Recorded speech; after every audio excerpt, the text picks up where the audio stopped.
It was heaven, and a fairy gazed into the fountain, thinking about a future in which a car had crashed. Many attendants were there, but worried it was urgent, she decided to go to the rescue. At that moment, Koji was at his corporate office. He listened to his boss, who had given him a task to fix something by that day. His shift was almost over and just around the corner, but the soft words from the manager said he thought his shift was starting. When Koji checked, he realized the work had arrived 3 days earlier. Being assigned so late without prior notice upset the boss, who began screaming. He looked at her and asked if she was ready to do it. With only a simple answer and no other choice, code. He decided to do it and was introduced as Koji Maido, who had been working at a black company for 13 days. Finally back home after long struggles and hard work, he stood with trembling legs. His boss always held him up at work until the last minute. Tomorrow was his day off. Just as he was about to reach for something, an unexpected movement caught his eye. When he opened his mailbox, he found a packet labeled Seed of God, a sample of a nutritional supplement. He decided to give it a try because he found it exciting. Holding the mysterious seed, he wondered whether to play along with that strange prank. The very next morning, he decided to take the first step. He collected soil from the nearby park and filled a glass halfway. The next step was to make a hole down to the second joint with his index finger. Taking some seeds from the packet, he put them into the soil and watered it until it was damp, looking happy after those small chores. Before he could even blink, veins burst out across it and spread rapidly. Something appeared inside a fruit that held a little girl. He called it the fruit goddess, and the moment he touched it, the fruit split and the goddess fell to the floor. Neither of them knew what was really going on, so an awkward moment passed between them. The goddess, however, appeared to recognize the man and made no further fuss. Nari introduced herself as the goddess of cultivation. After a brief formal exchange, she explained she had come to save his life. Koji was speechless and confused. She explained that after working so hard, he always ended up exhausted because he never relaxed. She had pictured him driving dramatically into a convenience store, so she went to rescue him. To Koji, all of that made a lot of sense, and he realized that words of salvation meant his current job, where he had many responsibilities. Someone even suggested cutting ties with them, but couldn't pull it off, so Nari decided to take matters into her own hands. She promised to make him happy with things that would not even matter. She pulled something from the middle of her balloons and gave it to him, saying it was the seed of utopia that would create an ideal world for him. At first, they had to pick up the materials needed for the preparation. They drove to the supermarket, and Nari watched with amusement. Lurking near the baggage was dangerous, so Koja told her not to act out like that because it could ruin the conditions needed to grow vegetables. Needing a mat to spread it, they searched for magnesium olivine. Koji knew they could not get a gemstone at a home center. The goddess spotted something and pointed to it, telling him to fetch a marble nameplate as a suitable substitute for the requirement. Koji was completely flabbergasted that she made no effort to stay unnoticed. Once the shopping was done and they had paid for everything, Koji realized the materials had cost him about 7,000 yen. Once they had everything, they decided to head home, and Nari ate some chocolates they hadn't planned to buy. She gave him instructions on how to proceed with the first step. He had to spread 2.5 bags of soil evenly around the area, placing the soil over the marble. A call from his boss interrupted his work and required his immediate presence. With no choice left, he had to go to work even though he had already been working for the past 2 weeks, so he hurried off while apologizing to the girl and promising to return by evening, and Nora only asked him to be careful. After he left, she took matters into her own hands. Before he arrived, she had planted the utopia. She seemed to be waiting for something, and a few minutes later it happened, bringing a bright smile to her face. After 10 more hours of work, Koji finally came back completely exhausted. When he opened the gate by its ring, he found Nari asleep and drooling. Koji wasn't worried at all because he hadn't told her when he'd return.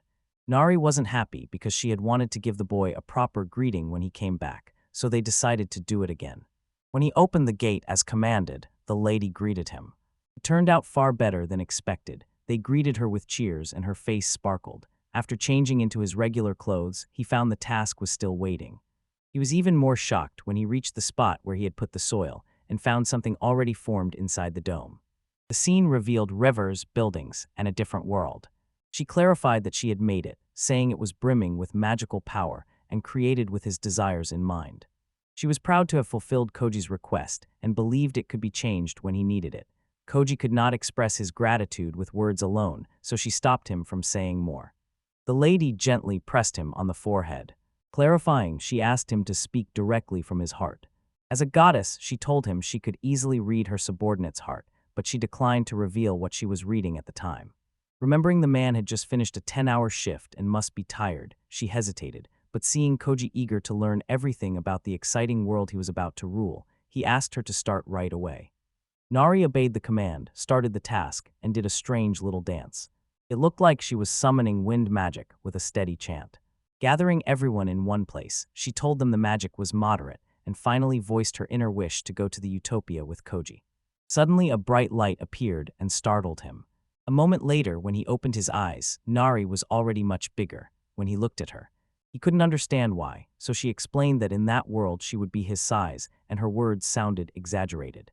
Koji looked around and realized he was not at his plate. It was the utopia she had built just for him. The place had a lively atmosphere too. He found it amazing, but one problem stood out. The place was completely empty and nobody was there, so it must have been an abandoned town. Strangely, when creating the utopia, she made sure to include many people. Midway through the discussion, something else caught their attention. They looked up and saw something flying overhead. It was recognized as a big whale. At first, Koji praised the girl for creating something he had never seen in his life. Then the woman who had said this wasn't part of the plan suddenly changed her expression. She hadn't finished her sentence when the whale suddenly dragged Koji away. The woman clung to his hand to protect him, but the pull was too strong. Even though neither wanted to give up each other's hands, it happened.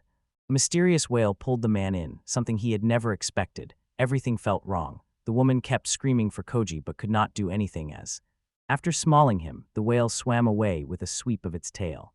A drop of water hit Koji inside the monster's stomach and woke him. He thought of Nari, then realized there was nothing but a cave-like structure in front of him. As the truth sank in, he realized he had already been swallowed by the whale and was now in its stomach. No good option remained, and that was not the worst part because something else awaited him. Turning around, he thought he could ask Nari to get him out of it. He found small monsters staring at him, intent on killing him. Again, he had no choice but to flee them to save his life. The number of monsters surged, and he ran as far as he could, trying to find a solution while remembering Nari's words about magic. Unable to run forever, he decided to try magic and immediately held out his palm. He called on the world of magic and formed a ball before him that surprised him. Before he could understand it, he realized the light had no effect. The creatures weren't harmed at all, and Koji wasn't ready for this kind of magic. The light made the monsters back off for now. Koji avoided learning how it worked since having his life saved was enough to keep him safe. A second later, he could not stand and wondered if fatigue had drained his strength at the worst possible moment. After he fell to the floor, someone nearby was concerned about his condition. While the whale was flying above the abandoned city. On the floor, Nari could not understand how she would save the life of the one she was bound to, and she began to calm. She wondered if the whale was the result of some malfunction in Utopia. That idea troubled her even more, so she ran after it. That was no help because the whale was too high for her or her powers to reach, so all she could do was pray for her man's health. After a while, Koji regained consciousness. This time he saw not just a hole, but something that had hit it. A woman looked at him, worried about his health. Startled again, the man stepped back, but she assured him the place was safe. Calming himself, he decided to listen to her. She introduced herself as Karna and said she had guided him to a safe place while he was unconscious. Koji introduced himself and apologized for misjudging her. Turning around, he saw not one but many mermaids, but one thing was odd. None of them clearly noticed his presence. They realized each of them was missing a sense because none could see it. Koji asked for clarification and the woman said they were swallowed by a whale called the Greed Terrace. Just swallowed by the whale, he could see, but his magical energy was already being drained bit by bit to keep the whale alive. Oji realized he would lose his sight in a few days and become invisible, and he could not understand how she could see when no one else could. Karno explained Koji's light. She called it a miracle because it restored her eyesight when she asked him for something. He helped by using that light to restore the eyesight of every mermaid present. The light could gently heal wounds and illness and remove evil, but their situation remained just as dangerous as before. She remembered that Nari had made clear it was not her doing, only a later turn of events. While he was still looking for a solution, Carnakine flapped her mermaid tail to thank him for what he had done, and it meant a lot to him. They still had to find a way out of there. Koji realized that deeper inside the whale's stomach there were two sides, one covered in bugs and the other filled with hydrochloric acid that would consume him, and he was still searching for a way out. Suddenly he remembered an anheim about Koji escaping a whale by lighting a campfire. That was the only thing they could do right then. They told Karna the plan. They could smoke out the Greek terrace from the inside and get rid of it. They needed fire for it, so they needed something to light it with. Koji took out a smartphone and 5 sticks of mint gum. He told her he knew how to make it work. Removing the phone battery, he thinned the gum foil. As they were about to light a spark, they needed something to burn, so Koji used his cloths, and the small spark produced smoke inside. Every mermaid present was amazed by his intelligence, and he ordered everyone to collect anything nearby that could be used as fuel for the fire. With plenty of material, the fire grew intense, and he believed it was working because the interior burning was agonizing. His plan worked, and the Greek terrace began to descend from midair. Koji felt certain that if they fell from that height, they'd make it out of its mouth. The sea was all around, so they needed to. Worried that if the whale fell there, it would surely drown. Since their hens did not experience that, they left it alone, from the outside. Nori watched the whale fall and noticed thick smoke. The effect synced her memories, and she realized the enemy was recreating Koji's idea. Seizing the chance, she acted immediately. Standing on top of a building, she began to pray, invoking the trees and other magical forces. Light converged to give her the strength she needed. As she prayed more, her appearance kept changing, and she became covered in wood. Before she realized it, her bodhi was covered in leaves, as if all the leaves were obeying the goddess's command. Once she had a complete shield, she commanded an object from the trunk that rose from the ground and pointed it directly at the whale. The attack was so intense that continuous strikes made the monster bleed at its belt. It looked like the whale was suffering and even opened its mouth, and the lady was glad the strike had worked. Even though her body began to tremble from the sheer power needed to control it. She told Koji to leave because it was his only chance. All the mermaids, including Koji, clung to anything they could to avoid falling into the belly. An impact from below made him realize the shock came from outside and that the Greed Terrace was now rampaging. Their grip on the rock was about to fail because, if it kept going, they would drop into the stomach with no control. Just then, Grant found a way out of the bodhi and began moving toward them. It looked like they were trying to cover it. Soon they built a wooden barricade. None of the mermaids, not even Koji, could understand what had happened. A second later, something emerged from the center, and it became clear that Nari had found a way up through those wooden veins. When they first interacted, an awkward silence fell, then a sudden scream, and only after a moment did they realize they already knew each other. Nari was very happy to see that Koji was not her at all, and asked him to wait a moment so they could go down and save everyone. Koji was relieved that Karna and the other mermaids were safe. Norris's condition was different. She kept up a strong front but could not maintain her strength. The branches were starting to give way. She was about to fall. With no strength left, she lost consciousness. Koji saw the right moment and immediately moved to catch her in midair. He was confused because her hands and feet were missing. She said she had absorbed life to enter the land and help them at that moment. The main concern was that the branch supporting the flying whale was collapsing. Koji knew they had to get out now to avoid the collapse's impact. Something else waited for them as the earlier monsters came to attack him. Using his leg to hold them back, he tried to save the woman because they needed to act right away. He realized Nari was coming back to her senses and asking him to hold her a little longer. Suddenly she found her strength and stood up to protect. She lashed out with her branches at the monsters as if she'd never been unconscious. The attack was strong enough to take them all down at once. Koji was confused by the sudden change, since just minutes earlier she had been asking him for support. He was more concerned about her limbs, which were not present at the moment. On his request, she immediately returned to her previous form with her limbs reattached and the branches completely gone. Koji couldn't tell whether it was a transformation or a regeneration. Nari, blushing slightly, explained it was like a monster's power.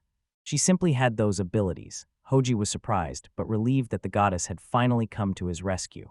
In the middle of their discussion, a mermaid appeared out of nowhere. She cut them off to say she heard a noise coming from nowhere. That was strange. The very next second, the tree the whale was holding onto broke, and they all began to fall. Once again, Nari had to gather her strength to save everyone. She seemed to be moving toward Koji for a hug. The moment they collided, she used her wood power to catch everyone and stop them from falling. Like a spider, she spun a web to keep everyone together as the whale fell to the ground. When Koji opened his eyes, he was surprised to see that she had managed to save everyone. The woman was relieved that it worked the way she wanted. The goddess then made the final move to open a path for their escape. Using her hens, she built a drill and drove it into a corner of the whale, creating an opening and earning thanks from everyone present. Stepping outside, they saw the breathtaking utopia she had built for him. The life he wanted lay ahead, but before they could enjoy it, the woman was exhausted and about to faint. Hoji wanted to do something to free her from that suffering. Nari's face brightened with delight. Immediately, she asked him to hold her properly for once. They were already out of the mess. The request was odd and Koji could not understand it. She explained that by clinging she could replenish her divine power. Koji had never interacted with a woman before, so he felt awkward staring at her many balloons. Behind him, the mermaids acted like cheerleaders, constantly urging him to do anything they asked without question. The atmosphere was intense. The request came from a beautiful woman who had given him permission to touch her, so it felt like an extra service for what she had done for him. Those words made it even more awkward for him to act on it, and in the end he moved to her and gently hugged her chest. This was considered the first step of migrating to utopia. The mermaids in the background were delighted to see the sight. The mood grew more intense, and one mermaid seemed to burst with feeling and asked both of them to come closer. She squeezed the boy's hand and, in a seductive voice, asked whether his heart belonged to her. Suddenly, Koji was bathed in a light he could not understand. Nari explained that the light signaled their return to the original world. Just as they were leaving, Koji waved to the mermaids and said he hoped to meet them again, but one mermaid refused to let them go and somehow reached into the light. The suit and both of them were transported to the original world when Koji opened his eyes and felt slightly heavier. He looked around and realized he had finally returned to his own world, but something was wrong because the goddess was screaming, and her face showed that things had not gone as planned. When Koji looked, he saw that he had brought the mermaid from the utopia back into his former world. Karno was surprised to be part of it, and after some time, they realized the utopia they had created was defective, evident in the greed terrace and in Karna's arrival from paradise. The goddess tried to remember what happened and said she had accidentally used marble instead of a proper base, but that was not a serious problem, so in simple words, it was just a small mistake. No one knew why it happened, and the goddess had no idea, so she just pouted. Her plan was to build everything from scratch. Those words surprised the mermaid. Worried about the world where her people survived, she learned from the goddess that a catastrophe would turn it into a lifeless mass of flame and everything would be remade, and as she pictured it realized it would not be a good idea. Koji also knew he could not be so insensitive as to destroy a world while telling one of its survivors that it would happen. He chose another path. The goddess knew that once a utopia was finished, it could not be changed from the outside except by destroying it, so they had to fix every part that caused problems. Koji was caught off guard, having never been ready for it. Drawing on his many corporate experiences and proven expertise, he immediately declared they would not start the utopia from scratch. I would remove the alleged bug and restore it. The decision brought the goddess to tears of joy. She wiped them away and accepted the offer immediately, full of optimism. Struggling to follow their conversation, the mermaid asked Koji for help, and he agreed. They promised not to abandon her world over a few problems, because that would be too harsh. Even the goddess believed that, and told the lady not to worry. They said they'd handle it. Then she had an idea and told them Koji would be sent straight into the world when he fell asleep. It was a strange system. Just as the goddess was about to explain how it worked, her stomach growled with hunger. Embarrassed, she had eaten a lot earlier and was still hungry. She explained that using a lot of power required fuel, since Koji was not very tired at the moment. To be ready, he planned to finish the transfer setup tonight, since they had the next day off to shop for what they needed. Reluctantly, he invited the mermaid, not because he wanted to, but because her eyes kept pleading. Her main worry was her lower body, shaped like a fish, but he decided to handle it calmly. The next day they were all in Koji's vehicle, and the mermaid was delighted by the view outside. Wearing a disguise that included a Star Wars skirt and sheets to hide her lower half, she and the others were even enjoying music in the vehicle. The goddess danced a lot and began talking about other monsters that might exist in the world besides the one they had faced. The mermaid recalled that others usually came to trade after a certain day, but none of them showed up. The man was stunned, even jumping at a red light, and asked whether different races really existed in the world. Her report confirmed the presence of cat folk, dog folk, winged people, fairies, and other beings, including several beasts. Driving, he felt a goddess on his head and imagined everyone as girls. Right now, they were worried about the elves who had stopped coming, and the mermaids could not climb the mountains by themselves to check. Koji sensed something was going on there, so he decided their next step would be to check it because of the bug. The goddess agreed with a bright smile and promised to stay until the restoration was complete. They had made a plan. They were ready to get going and gather the materials. When they arrived at the mall, Koji borrowed a wheelchair to carry the mermaid, and all three of them enjoyed their visit, tried several cuisines, and did some shopping.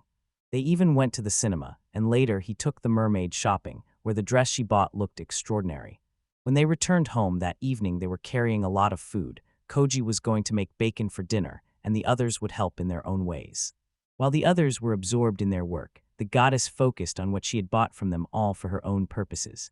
She told them to finish the task quickly because they would return to the utopia once they had rested. As soon as Koji fell into rest, his entire body would automatically be transported there. It was likely the place they returned to after the last visit, but she was unsure because many bugs were present. Facing uncertainty, Koji cooked the bacon and served it to both of them. He looked forward to the village they'd explore next. Inside the utopia, in a corner beyond the mountain, an elf was being buried. She was very young and many people cried as they took their last look.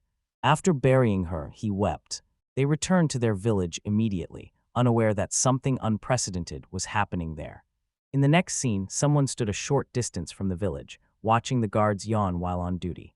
They were stunned and could not believe their eyes when they suddenly recognized the girl coming from there. One guard asked for details, while the other cleaned the dirt from the wound. As he reached into his pocket, Liddy's character suddenly changed, and everything went black for a while. When the scene reappeared, the girl stood in the middle of the village, while everyone else ate one another like zombies.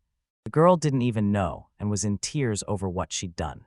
After they ate their bacon and returned to the utopia, they grew more concerned about the damage the giant whale had caused, because it was very dangerous. Nari took all the responsibility on herself, but the mermaid refused because she knew Nari had saved everyone's lives. The world chose recovery as the first step. After they finished eating, they spread the futon because it was time to rest in the next. When they fell asleep, they went back to the utopia, and this time Koji was. He lies on the floor with two women crouched above him, both quietly unpacking a little. Koji surveyed the spot where the whale fell and realized they had to move the body before it decayed. A persistent problem needed attention, and they had to care for the village, resolve the location issue, and set their priorities. Koji asked how far the village was and was told it would take about half a day. After weighing both options, Koji decided to go to the village first and then return to deal with the other issue. Karna waited for him and wished them luck as they left with their packed bags. Venturing into the mountains, they kept walking as the goddess Nari guided them in high spirits. While singing, she explained that the song was a children's tune from the heavens. The song was often sung on hikes and was a regular feature of hiking school lectures. After walking for some time, they reached the far edge of the forest. Nari pointed at someone and said she had seen an elf who seemed to be searching for something. Someone suggested they investigate, and Koji stepped forward to ask about the village, but the elf did not move, so Koji assumed the elf had not heard him. Koji tried to signal, but his expression shifted when the elf turned, revealing mushrooms covering her backside. Something seemed to have infected her. This was not the end. Mushrooms covered her body from head to mouth. While they were still trying to understand, the elf attacked without warning. Forced to run, they fled as fast as they could, each searching for answers about what had happened. Koji struggled to run, weighed down by bags full of every kind of food. Because they needed a miracle from the gods, he kept urging Nari to use magic to find a way out. Prepared to grab anything to escape, he did not take the chance. She turned to face the mushroom-covered elf, took her guard, and loaded a punch as the elf lunged at her. Nari released a wooden rope that caught the elf and kept it from moving, saying the elf was 10 years too early to defeat her in a forest battle. They bound her with 2 or 3 ropes and tried to find out what she really was. Her body structure made it clear she was an elf. Signs pointed to a mushroom parasite like in horror movies about something that takes control of a body after it gets inside. Nari knew this because she used to sneak peeks at movie nights through the heavens, which felt a little illegal since she had no tickets. Koji worried more about the village, fearing that if this were true, everyone there might have suffered the same fate. A movie twist showed they were about to be attacked by a full horde of the infected, which was unprecedented. Nari saw something and asked him to be quiet, walked forward with skill and care and, without warning, Nari used her magic to grab 2 more people. She warned everyone that trees and enemies could be anywhere, so they had to be cautious. The one she caught turned out to be an infected elf with no mushrooms growing on them. After the inspection and clarification, the 4 of them sat down to talk, but the couple had been hungry for a long time and kept trying to eat as much as they could. Tears of happiness ran down their faces as they ate, smiling. Midway through, Koji clarified whether those elves were being taken over by mushrooms, because they were not in control of their bodies at all. The Malal confirmed it was an infection because it all happened while they were hunting in the forest, and he found someone who had passed out. They were all covered in mushrooms. When a companion tried to help, they suddenly started coughing, and each cough expelled mushrooms. The reaction spread instantly when the companion attacked someone else the next second, making them realize their only way to be safe was to run back to the village and warn everyone. Koji realized the infection and symptoms showed up after contact, like a zombie movie. Stunned, he realized the goddess had fought the monster directly without taking proper precautions and sought confirmation from her. Although she ended up looking a bit silly, she turned out to be perfectly fine, the Ray. She was untouched by the infection because she was a plant-type goddess, and since goddesses were poisonous, those germs could not affect her. She sounded proud as she said her body could neutralize anything in seconds, and that she was practically invincible, and they already had a plan in case a horde of infected attacked. They could tie them all with the rope and then search for a cure, and just then Koji remembered a magic light he had used to restore the mermaid's sight inside the whale, and when he took it out, Nari recognized it as a miraculous light that could heal anything. Koji moved toward the infected person, but another elf in good condition immediately told him to step back. The man lay tied up and suffering from the light. He explained that the infected react strongly to it and become ferocious, and Koji. They understood they could not just sit and wait for the matter to resolve. Seeing his stress, the goddess told him she could handle it herself. Everything was under control. She told him to go back to the port with the elf and that she would take care of everything, but Koji wasn't interested and refused. He said he could be back on his feet after a short rest, and being a man, felt he could not leave a girl alone, so he asked to do it together. His delivery was almost miraculous, and it opened the eyes of the woman who. Delighted, she was happy he was coming with her. In the middle of her excitement, she asked something she thought a kind boy might not understand, because boys are more sensitive about their virginity.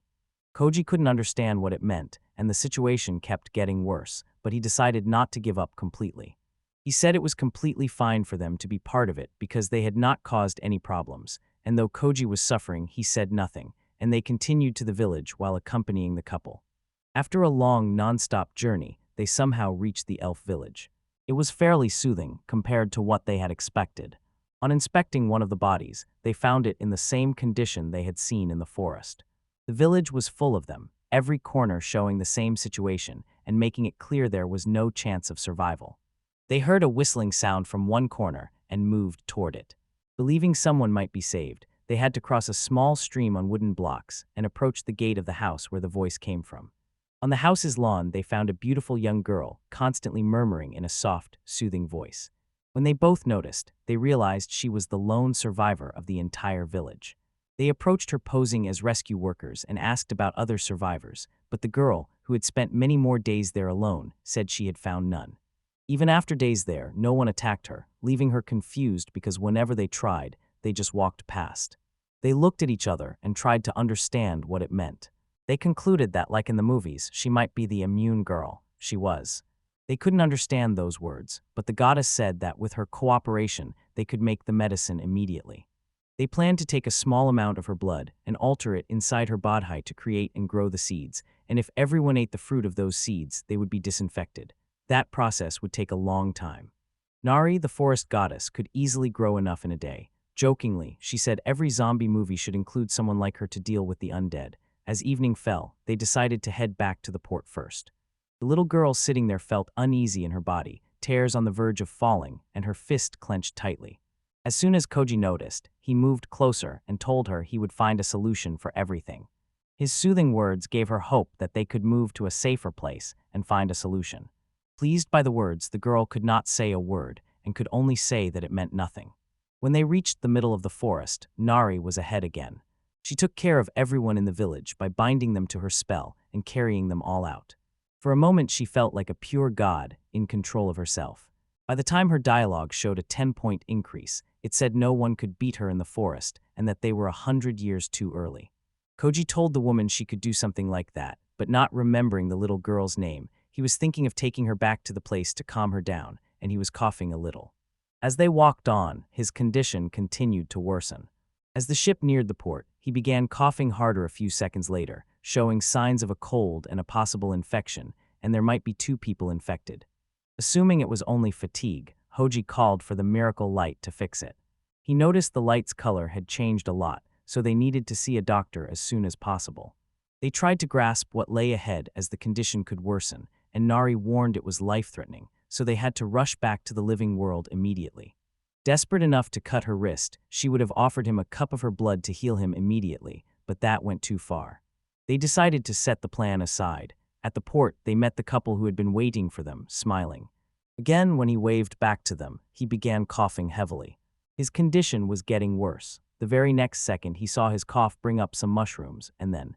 This clearly showed he was infected too. The couple worried because they did not return on time and feared they had fallen into the same trap. Standing between Nari and Koji, the men saw the woman's face in the center. They noticed she resembled the woman they'd buried in the forest, and they were shocked, shouting that the girl they had brought had died 2 months earlier. Before Nori could understand, the girl behind her apologized in a small, calm voice and then attacked her from behind. It was thrown onto her neck, causing blood to splash everywhere. She seemed to have instantly seized a piece of flesh. Koji was concerned. His vision failed as he turned, and a moment later his condition worsened, and he collapsed to the ground, coughing and spitting blood. He remembered getting too close to comfort her and blamed himself for how it ended. Tears filled his eyes as he blamed himself for Nari's fall and realized he and the couple would soon die. As the girl got close, he heard her apologize and ask him to run away from her. Her body still moved toward the boy, intent on eating him. As soon as Koji saw her face, he noticed tears rolling down, showing she was suffering intense pain and terror. Her body kept acting on its own, forcing her to eat. She looked at him, her face seductive, but before she could reach Koji, someone grabbed her from behind. Nari was fine and ready to face a special infected human as a plant-based goddess. This time the other little girl had no time to react, and Nora suplexed her, swinging her body in an arc, and shoved her face straight into the earth suddenly. After the attack, she managed to form an antidote in the air, and as the task finished, without hesitation, she ran to Koji and pulled the antidote from her bag. She asked him to open his mouth and poured it all in while he was still coughing and in pain. Immediately made an opening, splashed blood into her bodhi, and spat it at Koji. That he could drink a little of it. As soon as he drank it, he began to feel better, and the mushrooms were also washed off his bodhi as if they had never been there. Deeply worried about him, Nari went to the child to give her blood because others were unwell too, and she still needed time to find a possible solution. She told the ELF couple they were going to take a break and asked them to protect the membrane, but the couple did not understand what she meant. Deciding to give them a practical insight, she began making a wooden shield midway while hugging Koji, and soon it formed a bubble that covered both of them. Oji was still hugging her, and she kept saying everything would be fine with a seductive look. She was ready to offer her entire bodhi to protect him. Koji's vision faded completely, and as he slipped into unconsciousness, his mind kept talking to itself. Trying to understand what really happened, he kept thinking about the infection and the girl's apologies. Looking back, he saw a small woman crying nonstop from guilt. She looked just like the elf girl he had met in the village, and the boy, moved by her tears, tried to comfort her. He promised her he would find a way out of her suffering. At that moment, he snapped out of his dream and found himself in a cocoon, fully present. Nari had made it all by herself. The girl was invisible, so he searched until he found her body hanging nearby, and when the cocoon broke and he saw how small she was, he felt relieved that they had returned to the real world. Both started coughing. Koji felt as if he were back home through the floor. Nari kept coughing, but the moment she saw him, relief spread across her face when he finally woke up, and he apologized for worrying her. Once back in the living world and resting, they were relieved the repairs were done. The next sight shocked her because they had not come back alone from that world. This time they were with the elf girl from before. She still gave off the same aura. Nari recognized her and was unhappy because she had attacked him from behind, so he asked Koji to tie her up since fighting wasn't an option at the moment. Koji calmed her down and Seeing no spores coming out, he realized no further mutation would occur. The girl was happy she couldn't do anything there. Fully aware of the meaning of her words in that moment, the woman was even ready to give her life because she knew she had killed everyone in the village. Tears in her eyes showed what she really went through doing it all by herself. The complete guilt rested on her own body. It was still too much for a little girl. After they gave her water and a warm bath, Koji wondered if she was happy because it was another world and because of so many other things. It had already happened to her. Nari immediately apologized for pulling her out of nowhere. Koji learned there was nothing to worry about because the infection had already been cured through her blood. She made her drink it the last time they were at the place where Koji was still trying to understand what happened while he was unconscious and how he saw her crying. He sat down beside her to ask what was really causing all of that. He wanted to know what had happened to her body and what had happened back in the village. She was ready to give her life if they hated her that much, but seeing her face, they couldn't bring themselves to kill her and only wanted to know why. The girl explained that she had started out as a mushroom, spreading spores onto creatures to drain their nutrients, and over time she learned to transform into a nutrient-absorbing creature. At that moment, she discovered a child's body buried in the forest when her friends left her. For a mutant like her, the bodhi's scent was surprisingly delicious. When the elf vanished, she rooted above the grave and infused with the bodhi, triggering her evolution. Absorbing the child's bodhi nutrients transferred the child's memories and intelligence to her. Human nutrients tasted far better, so she immediately headed to the village with her memories, unable to forget the taste of elves. She kept walking, but the child's memories screamed at her. She tried to stop, but her hunger was too strong, and that is how she ended up in the village. It all happened because she fed on some humans, causing many more deaths. In short, she was responsible for the infection and lured others into the trap, and in reality they were her food, gathering around whenever she was hungry. The infection began with her, and she could not stop on her own, but there was a cost because the more people she ate, the more memories flooded into her. Despite trying to endure it, the infected came to feed on the new nutrients, and to put it simply, she was going through hell, and the memories could not be consumed at all, whatever happened back at the village. Unable to get the thought through her bodhi that she wanted to eat Koji, she remained hungry. Deciding to help, he gave her regular food that would be just right. He quickly prepared something in the oven, served it to her, and asked her to try it, so she took her first bite. Her face lit up in delight, the first time she had tasted anything so delicious. The first bite made her see what she'd done, but her own explanation put fear first, and she wasn't ready to die. Crying, she pleaded not to be killed. Nari, a girl, was completely absorbed in the story and thought it was a nightmare. When the final day ended, Koji had to return to the office after all he had faced the previous day, because that was the nature of being a corporate employee. He planned to go home on time or earlier because he had something to take care of, and at last it was about to be triggered, and his shift was about to end.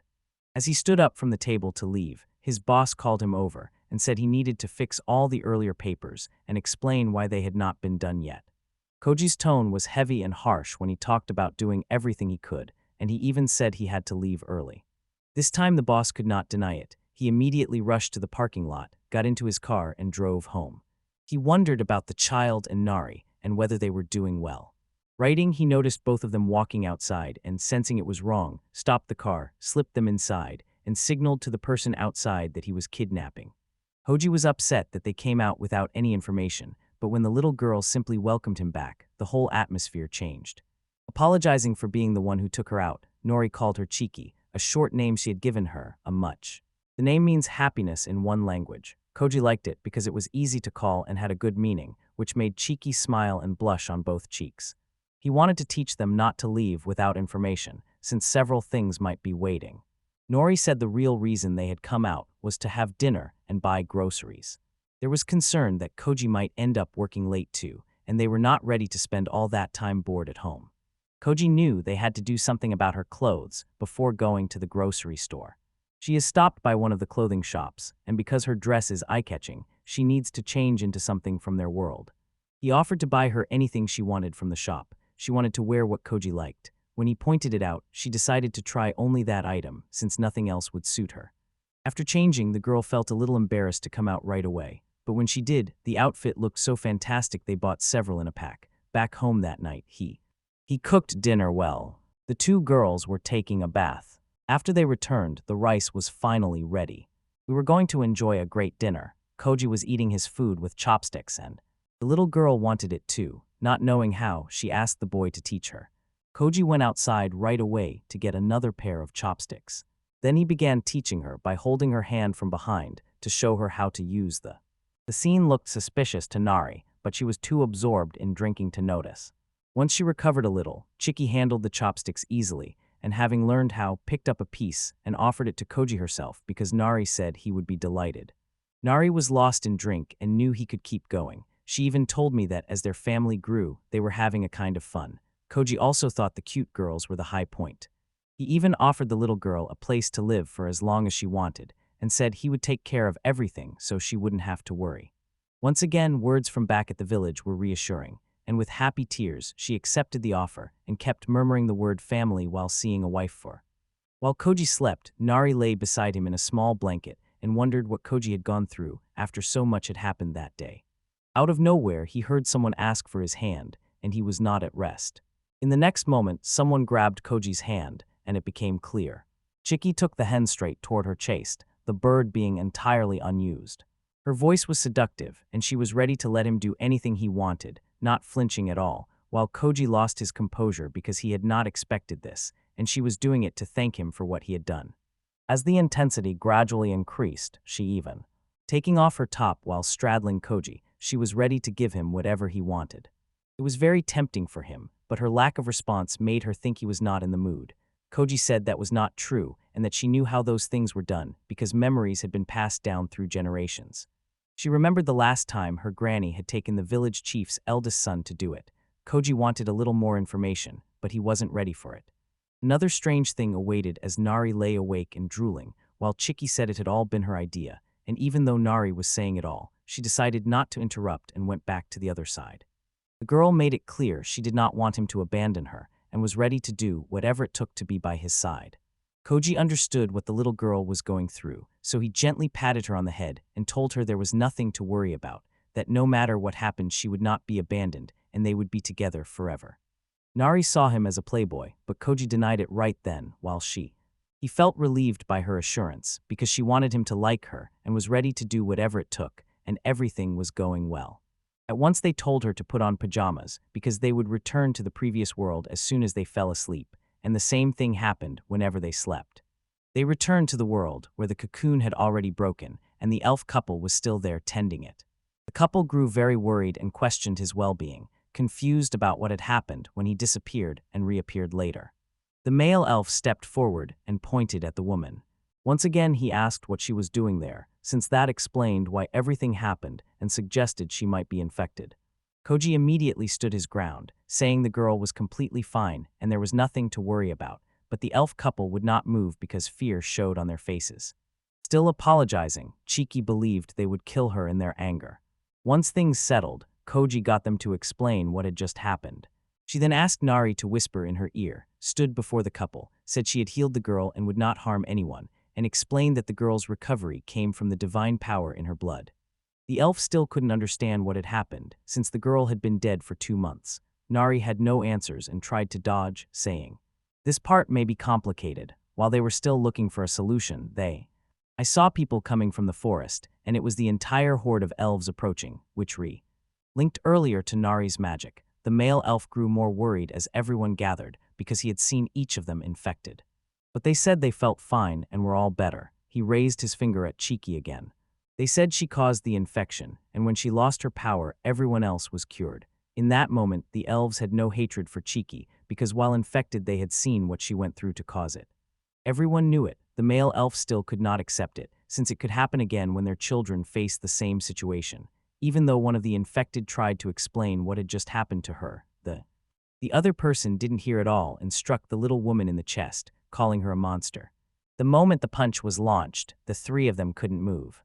Koji stepped forward to protect her, taking the punch square on his face. Other elves tried to hold him back. Koji realized their talk about sharing consciousness matched what he saw when he found her crying in a corner, and while wiping up the punch stain, he told the others the infected girl was nothing to fear and asked them to listen to her story. The elves realized the boy was also infected with her mushroom bacteria. Turning to Chiki, he said they had no intention of harming her. They knew that what happened and how the infections spread were out of her control, because she had suffered more than they had while carrying everyone's memories. Still unwilling to accept her as before, the male elf saw her as a monster they had to eradicate immediately.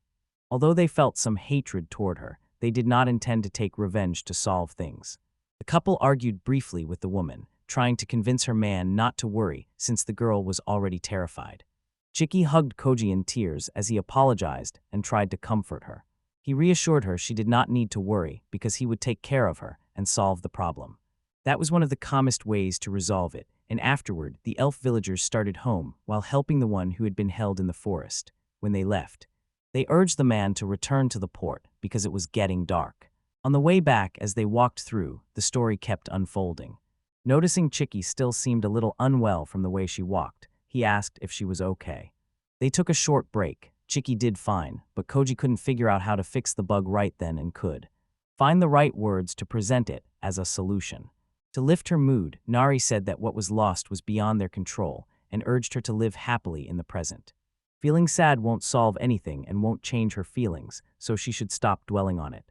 At that moment, she decided to make 2 chairs and told them they needed to live their life with each passing day. Acting rightly and cheerfully, she asked both of them to take a seat. As Koji and Chicky joined her, they found it quite comfortable. It wasn't just a resting place. Nari had other plans. Using a wooden microphone, she called both of them passengers and said they were about to take off. Almost instantly, Norris hens lifted both of them into the air while a seat belt kept them secure. Because the place was so high, she made a small microphone so Koji could hear and tell them to look at the sight above. Looking up at the dark sky together, they saw many beautiful stars. The sight was a delight to them, and she gave the little girl an important message that from then on they would enjoy and live the happy life they should have been living earlier. Chicky was delighted and ready to live happily from then on. Nari, a goddess, refused to let them set foot on the floor and asked them to stay as she ran to take them both to the port. Someone in a frame watched the whole turn of events. As the scene shifted, one of the group's beast women took down the big whale by herself and solved the disease problem. Koji's pleasant expression delighted her, and at that moment, her balloons were quite impressive. While bathing at an inn, she wanted to hear the story of what had happened there. Based on her assessment, she would meet them shortly. Changing into her outfit, she looked like a witch holding a wand in her. The next morning, Chicky woke Koji, who had fallen asleep at the harbor. The bed felt completely different. Nari lay beside him, completely naked, and had done it on purpose. He thought Koji would be happy to wake up that way, but he felt ashamed and asked him to put some clothes on. They were rebuilding the mermaid city in a country where giants had appeared. Karna warned them that rumors were spreading about their presence. No one knew the exact location because everyone only knew it was an eastern country. Karna couldn't help and apologized, but just then Nora ran up and put a whole block back. She told them they would head east to gather information on the other bugs circulating while she was excited. The cheeky Kane ran to him while he prepared the breakfast she had gotten from the mermaid. The others recognized her as she offered it, because news of who she was and how they met in the village had already spread. Cheeky greeted them gently, and their plan was already fixed. They were going to head east after breakfast. As Koji began to eat, he realized the meat came from the great terrace, the giant whale, yet it was still fresh after so many days. Karna then said the meat did not decay at all, and when Koji realized this was not normal, he glanced at Nari. She turned away and was uninterested in fixing the bug, and he had no answers. Cheeky felt a touch of magic and a blessing from it, while Karna had no interest in finding out what had happened. She watched it closely because it could let them revitalize the town. Koji believed this would make the town a tourist destination and knew the restoration could succeed. Karna asked them to keep working to solve the world's problems. He told them they could stop at one of the spring ends on their way east and gather information there, which could be helpful. Taking out a pouch, she handed it to Koji and said it was the world's currency and might be needed for their survival. It felt awkward to accept money for that help. After he saved their lives, the mermaid gladly gave it to him, and Koji accepted the reward and decided to repay her. His ties to the others left him effectively a kept man. That was a big compliment. In the afternoon, Karna decided to wave them off, and they were already packed with food and stacked.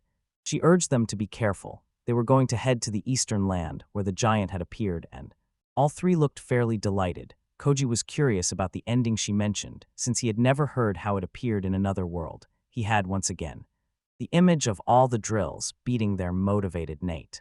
On their way there they had already walked a little and wondered if the inn was nearby. At that moment, Koji realized he didn't know the value of money there, so Nari decided to explain it using her health memory. Giving the explanation while they walked was a great idea. That world had 7 types of coins, including gold, silver, and copper, and their total value converted to yen was about 32,000. Koji was displeased and was about to check the price. Nari told him the inn was already in sight, and they would stay there for the night.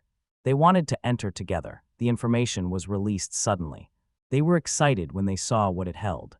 Then I realized the place was not normal, but was clearly related to guns. Gumma is a place north of Saitama Prefecture, where Koji lives, and where Nora used to visit from the heavens during her college days.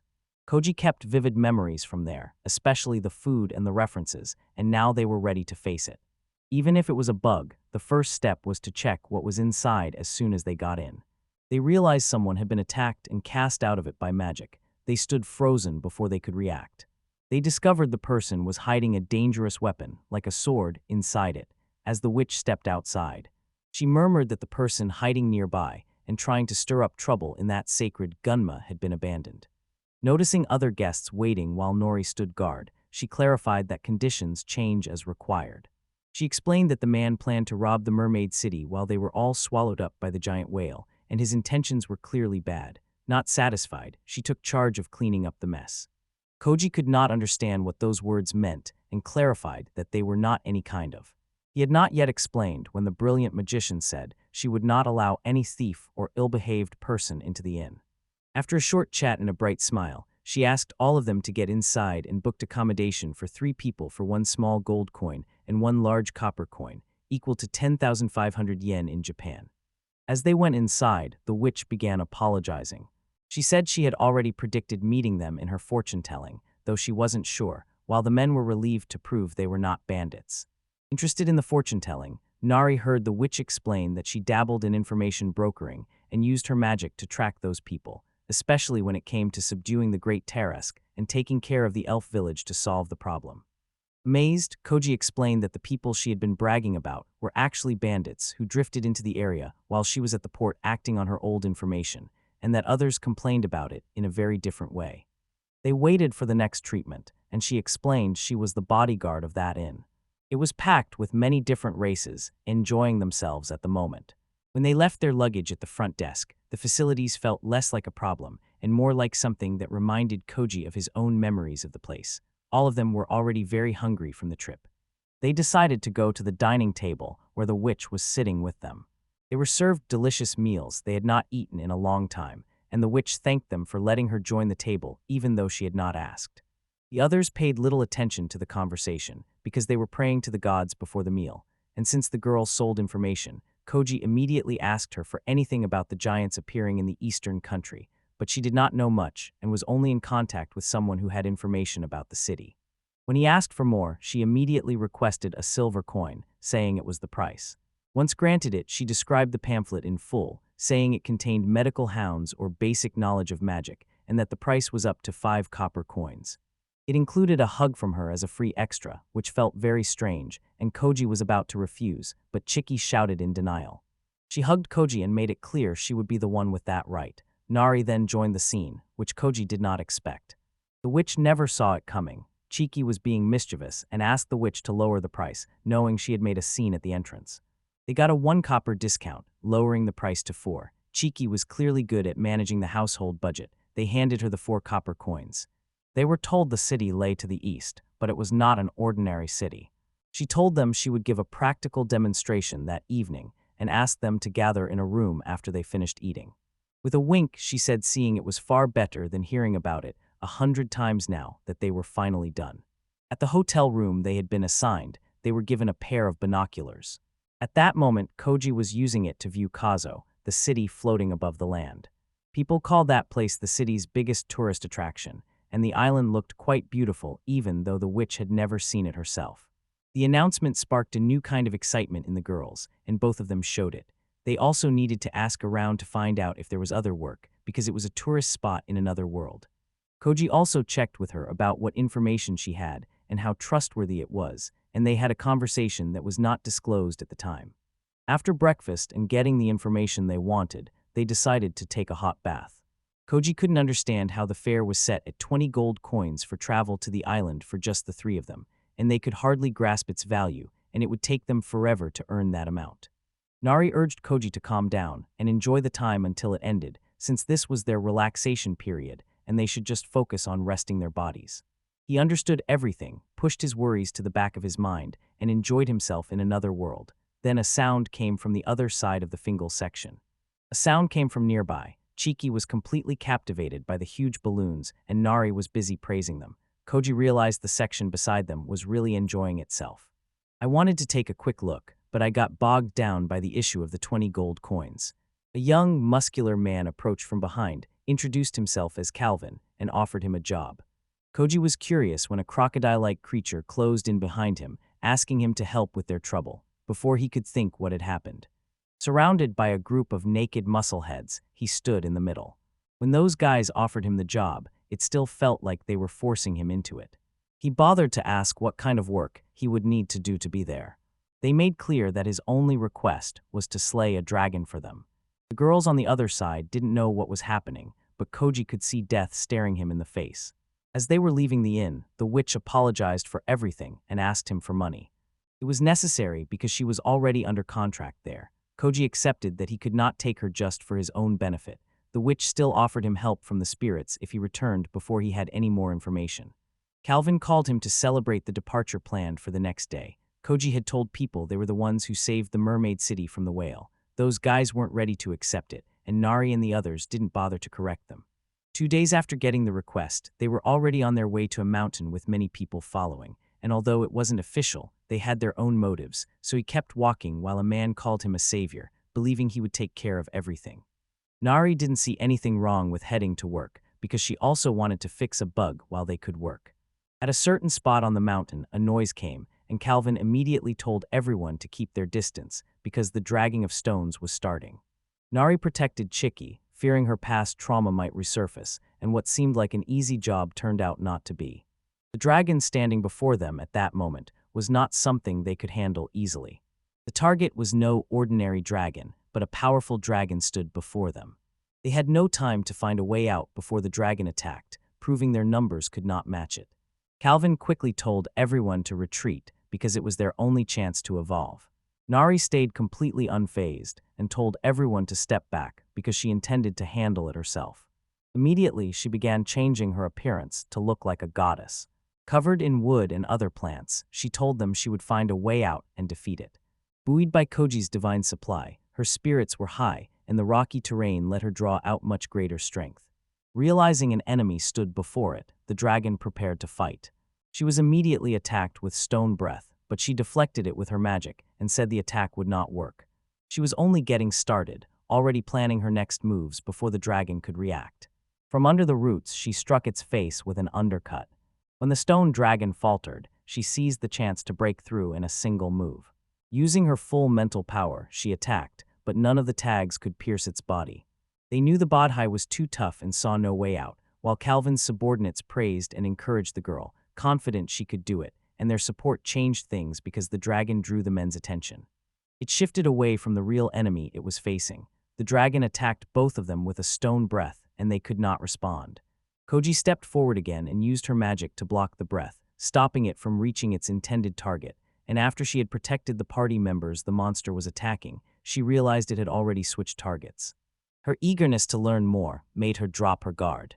The dragon saw its chance and immediately struck her from the right with its tail, hitting her hard. Banished to the mountain by a sudden, fierce strike, she was wounded and bleeding, and the impact shook her to the core. When her friends moved to check on her, she nearly fell, and Koji caught her again, urging her to steady herself. Nari realized the dragon was much faster than it looked, and Koji was holding her. She was told to absorb as much divine power as she could to heal her wound. Meanwhile, Chiki stood against the dragon, the shadow completely covering her. Summoning her small courage, she stood up to it. Although she looked no more than a pebble beside it, it was clear to her that if this continued much longer, everything would turn out the same as it did back in the village, and she would be left alone. She remembered the witch at the inn telling her she had enough talent inside her. Even Nari remembered that Chiki could not send magic from the meat, but she did. They both wanted her to learn new techniques that would be much better for her in the future, and Chiki decided to go ahead despite the trouble and her worries. Since it would help Koji, she obeyed and focused all her energy to call the spirit voices. On her first try, she managed to gulp down a lot, and Nari, surprised by her talent, told her several things and asked her to repeat how she had done it.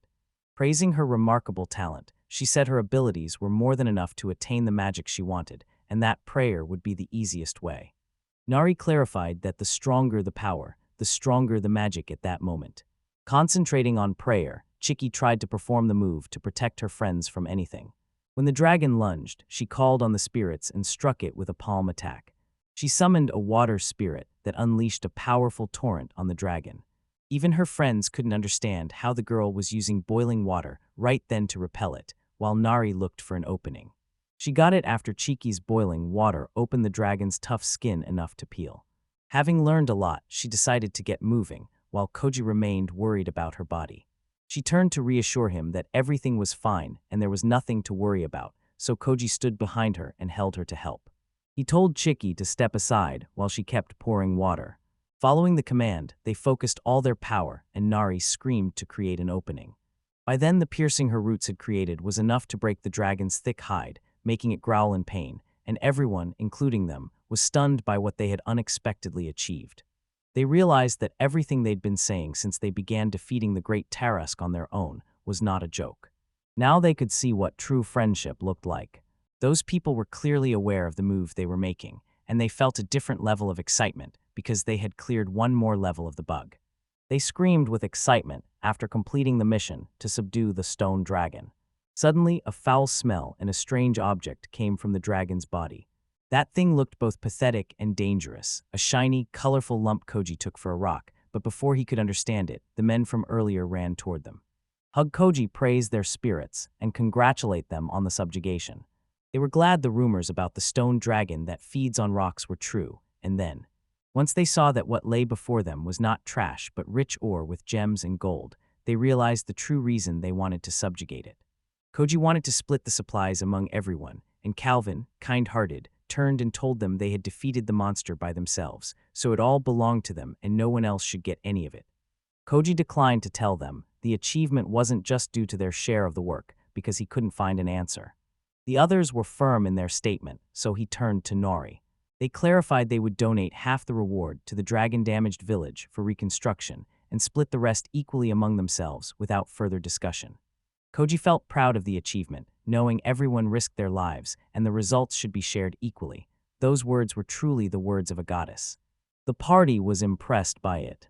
That night they camped around the site, and while some people rested, the three friends sat around a bonfire, praising the battle. By then the woman was drunk while her divine power recharged. Chiki apologized for not using the magic sooner. Nari saw it as a blessing that she did, but Koji had no idea how she could, since he'd never seen her practice it. It was from the inn, he remembered, and even the witch had mentioned it back at the place when she was all stiffed up. Chiki was not happy. They had to pay for the information, but Koji did not mind and raised a toast to thank them for their help. Chiki was delighted by the praise, but Nori reminded them about the bug. That had been their previous target in the city, and this time their life was at stake again, while the little girl sipped from her glass and felt awkward. Naming the drink coffee, she found people respected it more for its aroma. Koji handed her a regular coffee instead of a black one, even though she had never drunk coffee. This felt much more soothing and relaxing while they were in the middle of it. Calvin ran up to Koji and asked about the drink.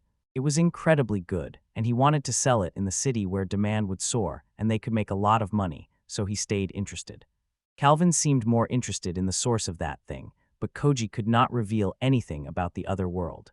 He agreed to buy wholesale from him secretly so he could resell it for a profit. Koji realized they needed money to survive and decided to.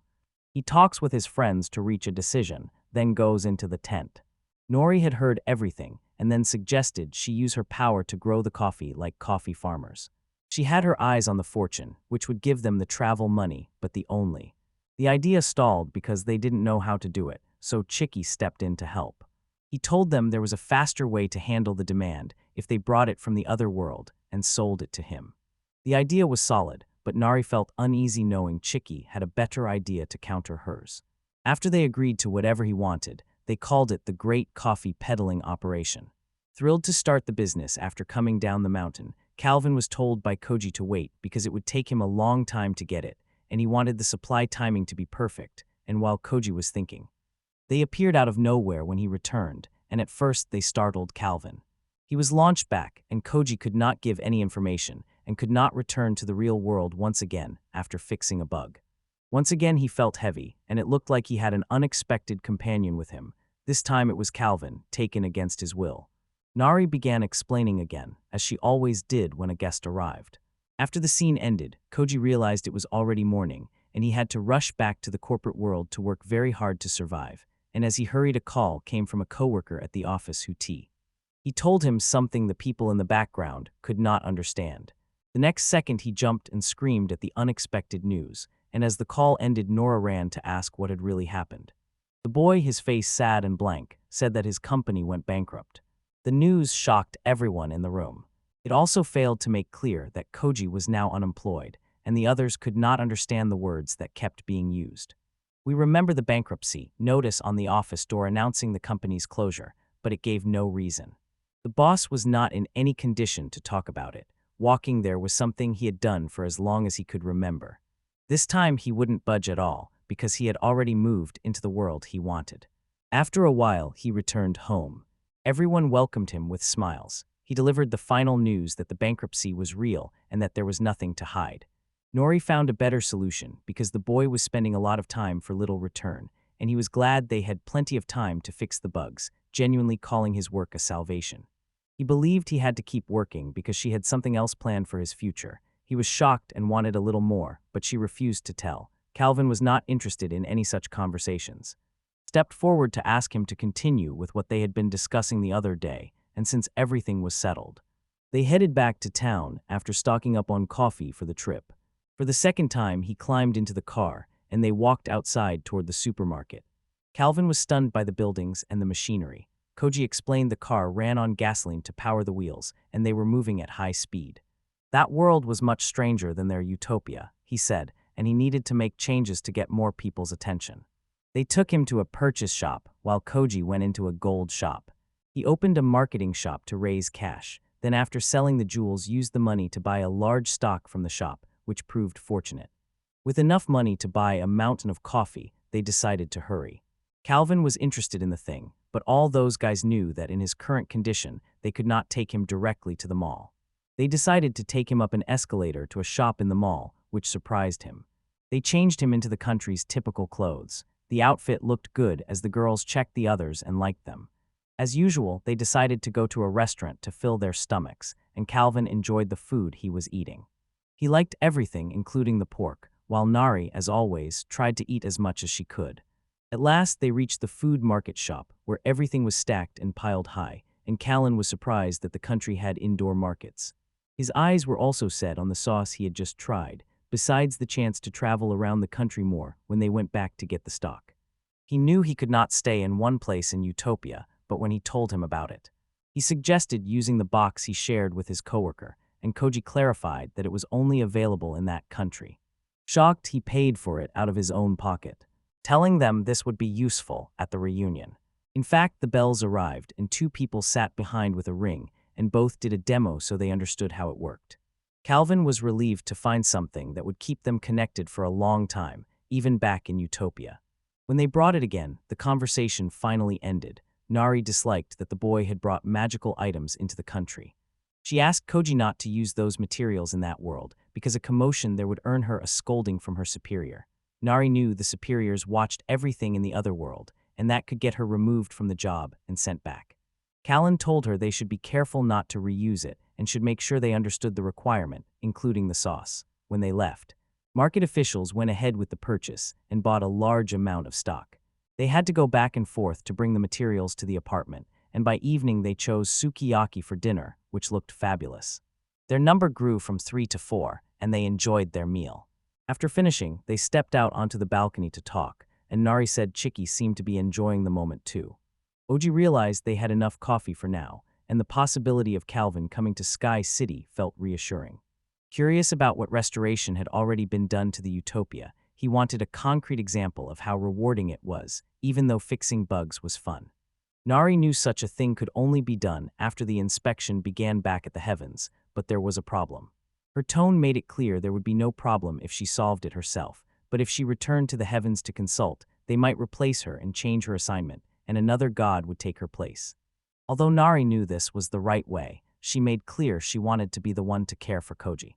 Koji realized as the girl spoke through tears that she had meant until the very end, and then asked forgiveness for not suggesting it earlier.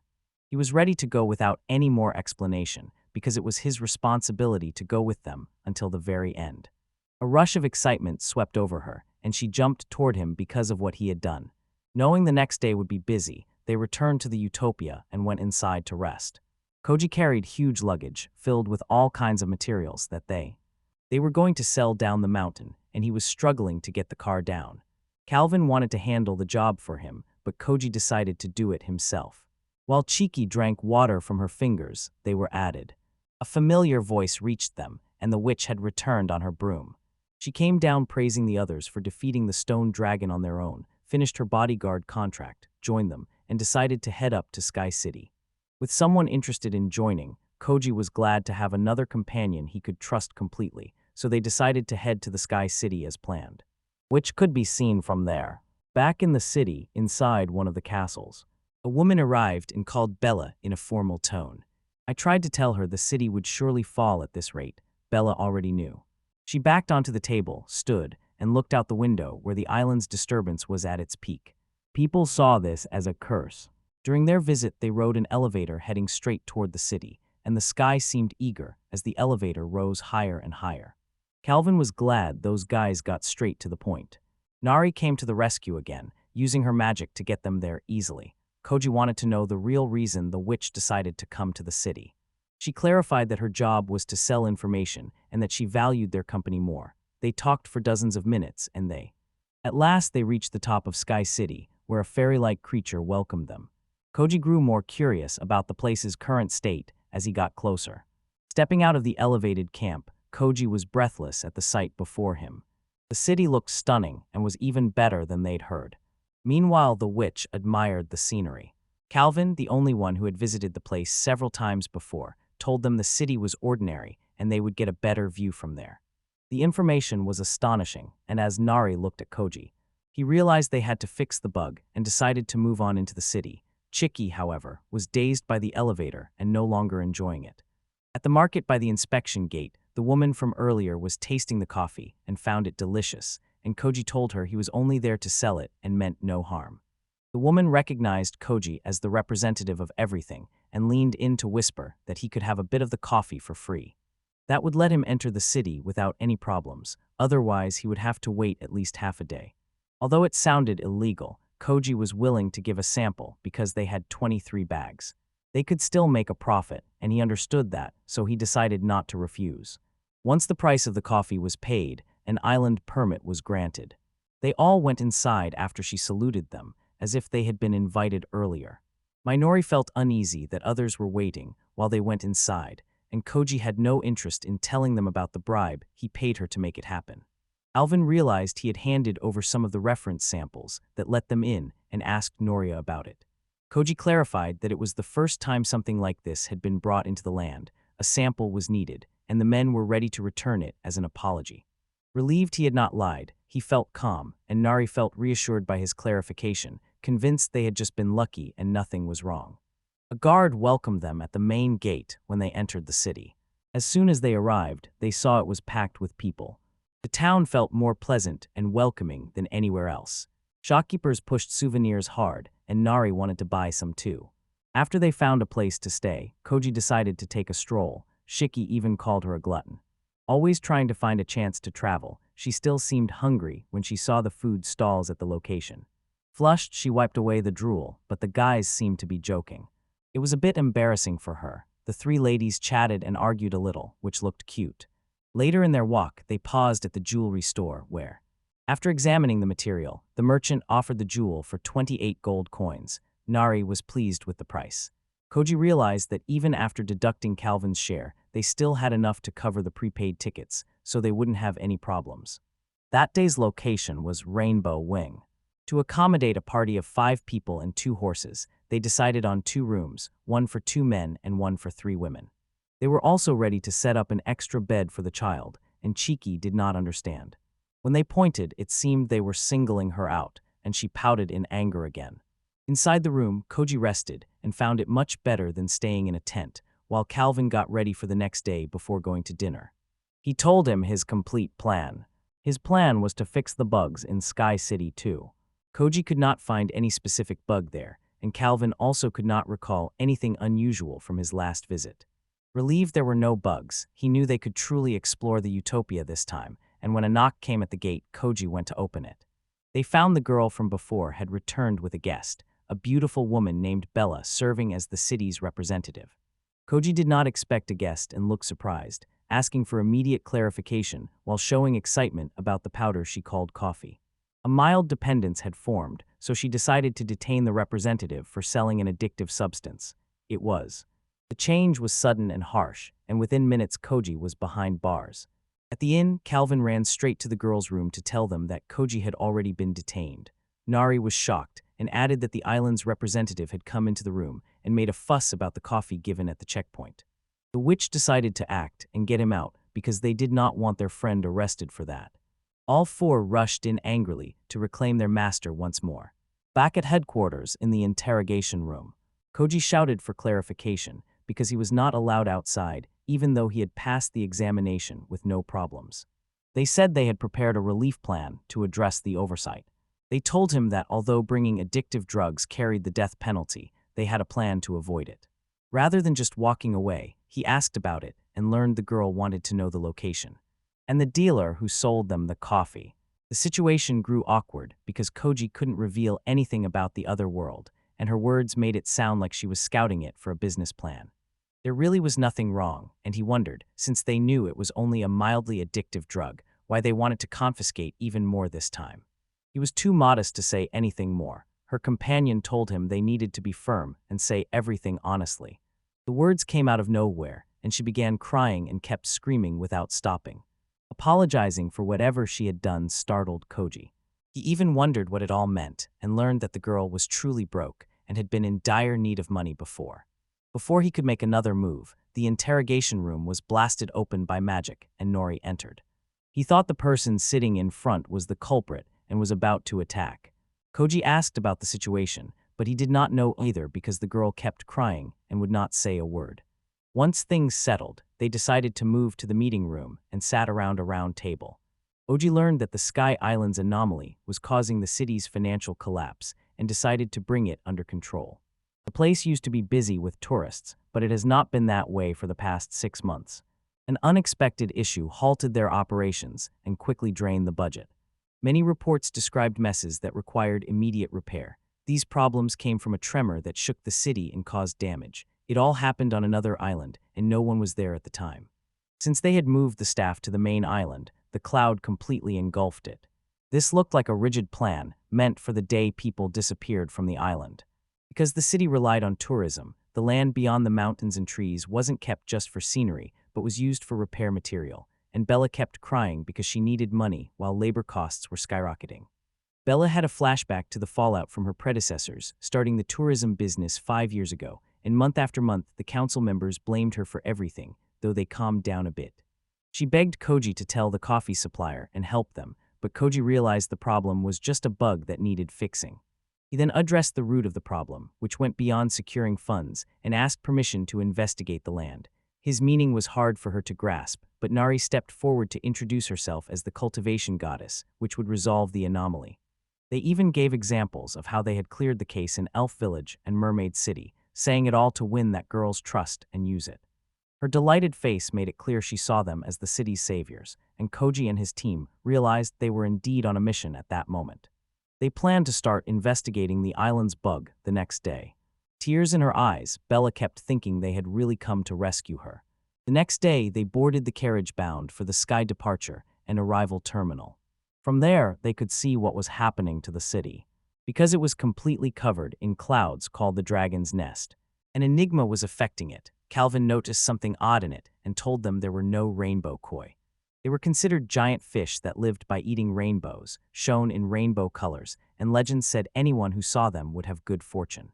Fortune, she added that since the Sky Island had been trapped in the clouds, no such creatures had appeared, and the witch had never heard of any falling to the ground, so they should be there. To investigate the words, they had to break through the clouds, reach the Sky Island, and ask about the travelers and the route ahead. Nari whistled, and a huge eagle appeared that they would use to travel to the location. Nari called it a little bird with intense lightning that seemed fairly dangerous to the cheeky one. Koji was ready to seize the chance to solve the problem but felt flustered, and he said he would check it himself. The others agreed on the location and planned to meet later. Cheeky wasn't ready to leave Koji behind and decided to go along.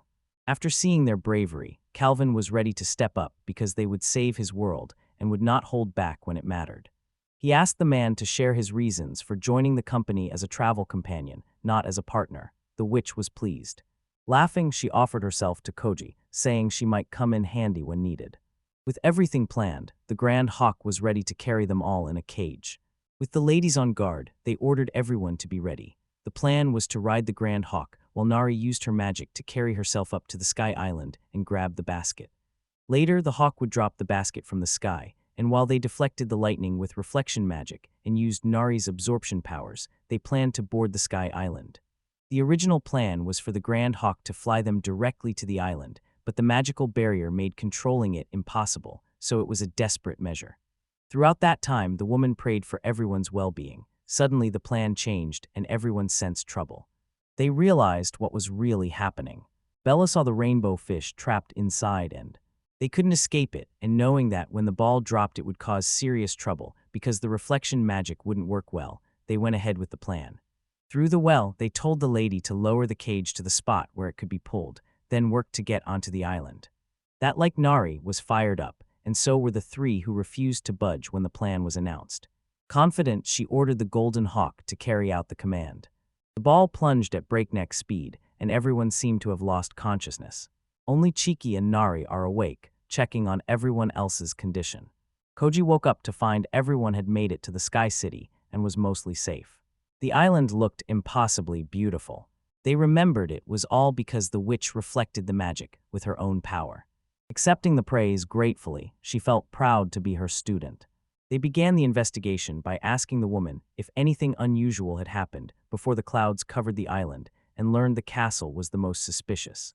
A huge hole had opened in the ground, and they were trying to figure out what it was, which was odd. The woman with glasses told them that people had seen a giant metal doll lying around, covered in moss in several places on the island, and it had become a tourist attraction. At that moment, Calvin cut in and pointed at something, telling them that the doll was approaching from far away. It had an unusual shape, like an angry giant. They still thought it was an artifact, but the woman couldn't understand how it was moving. As soon as the giant sensed the humans, it raised its arm and fired arrows. Nari stepped forward to protect everyone, and then she blocked those arrows with her plantation magic. The witch had to step forward and play her part using magic.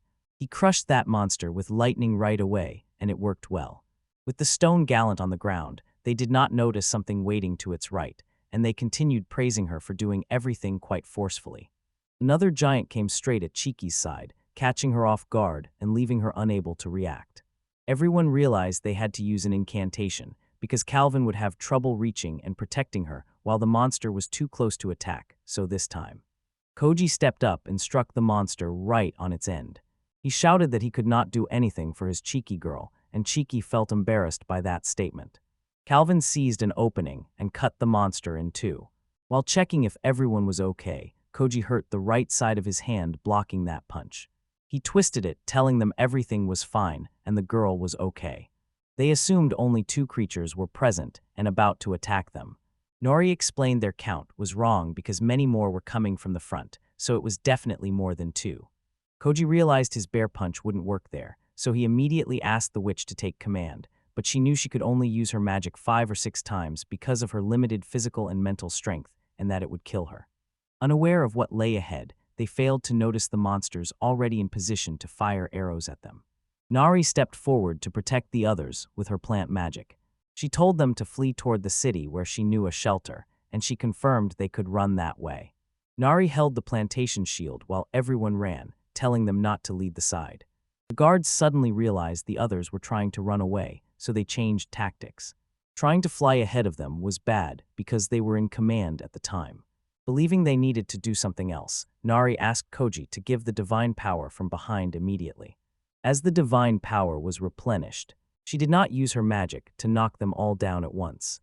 This time her magic survived, causing far more damage than they expected.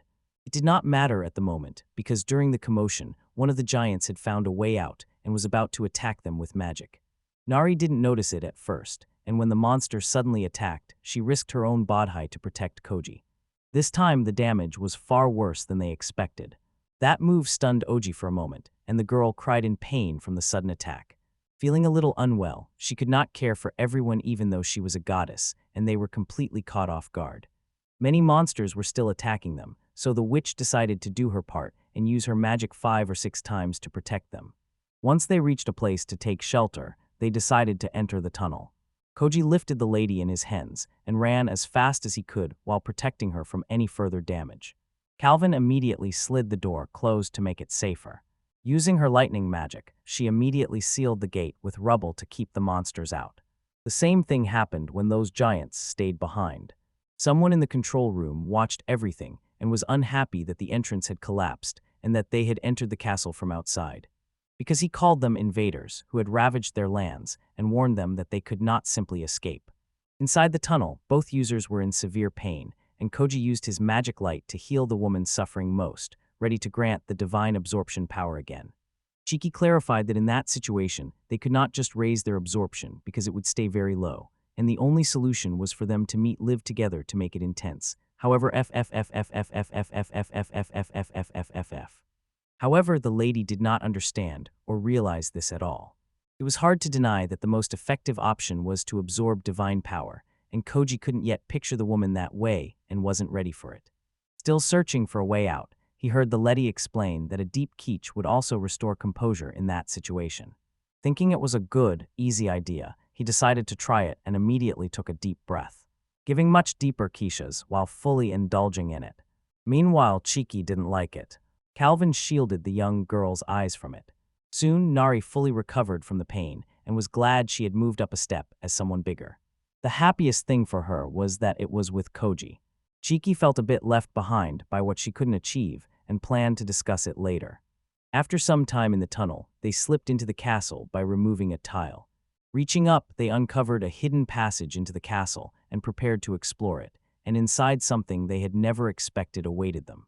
They turned at the voice and saw an old man with the monsters, angry that they had invaded his kingdom and ready to kill them immediately, and ordered those monsters to shoot arrows at them again. He seemed to be controlling them. Nari wanted to know how the man had been left behind when everyone else returned from Sky Island to the mainland, and the only possibility was that he had entered the island from the city, but that was impossible because they had been watching for 24 hours after it happened. To make matters worse, the man claimed the island as his own country, and the others did not respond at all. Nari prepared to take command again. Chiki wanted to play that role instead. This time she stepped forward and told them not to attack because they had only come to investigate a disturbance on the island. Her friends seemed much more worried than she was, and when Nari formed a barrier to shield her from the arrows, he calmed her down. After telling her she wanted to discuss it with them, she stepped gently out of the shield, surprising the man, and reassured them once more that they were only there to investigate the island's problems and would not cause any trouble. Offended by the word island, he challenged them on what year they thought they were in, and they did not know the era he was referring to. He clarified that this must be the era the region adopted many years ago. They answered that this place was 1,000 years above where they stood because the year was 282 in the pro calendar. The calendar had already disappeared. He finally grasped the situation and mumbled that no one returned after the whole country was covered in moss. He was mumbling to himself, and Chiki once again questioned the man's identity. Without warning, he declared himself king of the country. Everyone was shocked and asked for more details. Turning around, he asked everyone to follow him to the meeting room for a brief additional discussion as they moved. 2 guards accompanied them, and while everyone sat around the table, the man said he had been resting for quite a long time. Their records reached back 2,000 years, but they had no understanding, so they asked him to explain in detail because everything was vague and they thought he must be causing the clouds that were appearing. The self-proclaimed king told them he woke to find an island method had appeared out of nowhere. He activated the system quickly. The old man briefly recounted the events so far. Long ago, a mysterious plague swept across the land, killing 90% of the population. Unable to determine the outbreak's cause, the other survivors chose to return to the surface, fearing it might happen again, but as king he refused to follow them and stayed behind alone to continue investigating. Years of investigation showed the magical essence carried by the airstream to the Sky Island was damaging their genes, so he quickly moved the island out of the flow and searched tirelessly to bring back those who had left. The scattered people were hard to find, and those who were found had settled into life on the surface and did not return. He told the people to always come back to the island, and it is said that he went into a stasis device to escape loneliness for the two.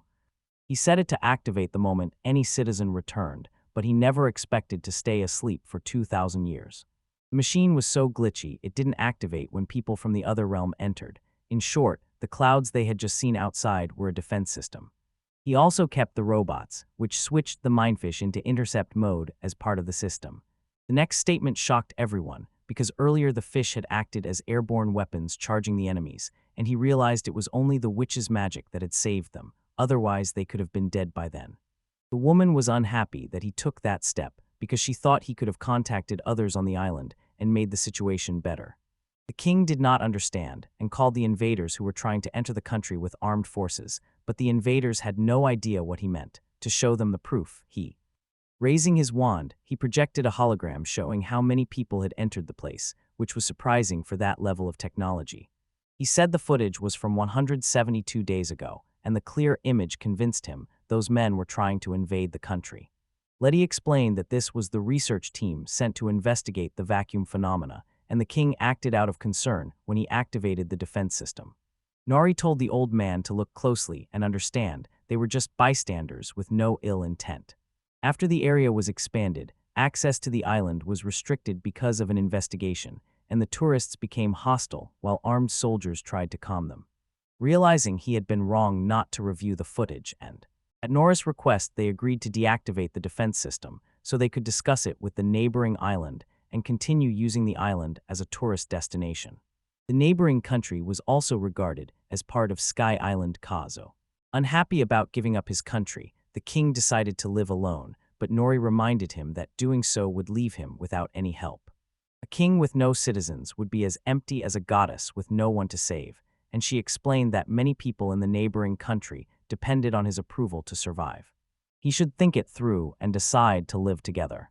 They said the island was a major attraction, and if it could not be used, the lives of the people there would be ruined. As Bella's representative, the lead even begged the man for his support. After a long pause, he smiled faintly and said his name was Basil. The order to release the gates went out immediately once approval arrived. Ready to release it, he planned to lead them to where they would deactivate the defense system, including the clouds, and to meet the representative so he could teach how to run a nation. She felt relieved and very happy after receiving the clarification. One more thing remained. The king still had questions and asked who the other two were. He then asked Nari and Koji why they were on the land. At last, suspicion narrowed to two people, and Nari's explanation made clear that the world was ideal and the king was satisfied. The defense system was finally deactivated, and the island was once again ready to open as a tourist destination. Next, a meeting of representatives was held, and the king, aware of their weak finances, was angry. Bella could not say a single word as he continued lecturing without pause. She was appointed city councilor to advise her. Relieved, Koji felt sorry for Bella and wanted to do something to help because she looked like she was about to cry from the constant scolding. Nari changed the subject and started talking about their wings. Suddenly, the woman predicted that Bella was a descendant of the king, turning the meeting into a fateful encounter. Even the king had an idea, so he asked the lady for weapons, and when she handed them to him, he decided to have a DNA test done on her bond. A needle appeared from it to check the blood data. As soon as the test finished, the blood test showed a 99.5% chance of a blood relation, and he declared they were blood relatives. It was exciting news, put simply. The only clarification was that anyone with wings in that country was related to the king. He was happy that after 2,000 years he was not alone. However, the woman cried because of the needle, which Basil had put it in without her consent. He realized he was wrong, apologized while praising her work in maintaining the city, and offered to look after it from then on. Once their family relation was revealed, the man became kinder than before. With the bugs fixed, they reviewed their finances as well, and after the meeting ended successfully, they went to the sky site on Sky Island and saw the fish in person. They were welcomed by the other robots through a cloud, a spectacular sight. The king stepped forward to help them and personally show them around the city. This time they were welcomed on a red carpet.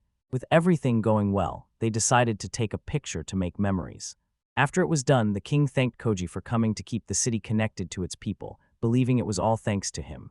Koji, in turn, thanked the king for allowing them to have such a beautiful sight. In that moment, the shutter finally clicked and the memory was made. When it was time to head back, they were thanked for using the Sky Island. Happy, they left thinking their visit had been free. Then they remembered they didn't have to pay commission fees. The witch offered to join their crew and do everything for free if they let her keep traveling with them. The offer was very valuable, and Koji wasn't willing to leave it behind.